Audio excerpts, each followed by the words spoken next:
Baraza la viongozi wa vyama vya wanafunzi wa vyuo vikuu limetisha kuwasilisha kesi mahakamani dhidi ya serikali endapo haitatatua mgomo wa wahadhiri unaoendelea.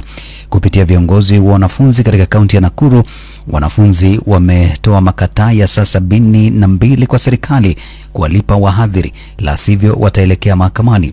Wanafunzi hao wameeleza kwamba mgomo wa wahadhiri ambao unaingia wiki ya 6 umewaathiri pakubwa. Mwanahabari wetu Gibson Mutai anaarifu.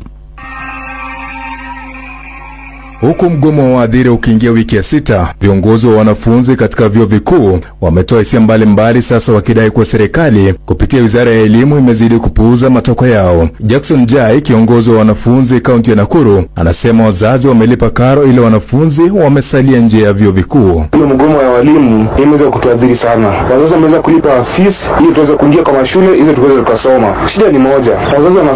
Wazazi tulipia fees, there is no value for money. Aidha, Njai anasema iwapo Wizara ya Elimu haitakubaliana na wahadhiri na kulipa deni lao, wataishtaki wizara hiyo. What we are saying is very direct and very precise.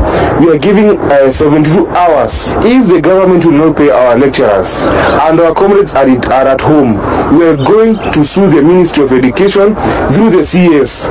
If 72 hours itaisha, na walimu wetu bado hajalipwa. Isaiah Mungai, mwanafunzi wa mwaka wa 3 chuo kikuu cha Jomo Kenyatta, anasema wameathirika kutokana na mgomo huo sababu hawajakuwa wakifunzwa na kwamba wengi wao sasa hawana fedha za matumizi. Sisi kama wanafunzi tumeathirika sana.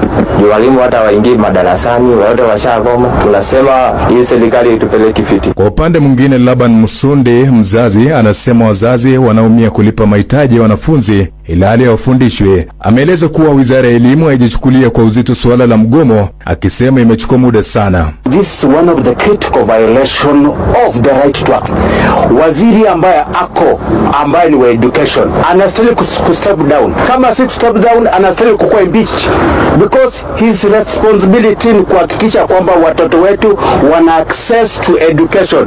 There's nothing extra that. Nikiripotia Radio Citizen, jina langu ni Gibson Mutai. Sineno mbali na taarifa yake Gibson ni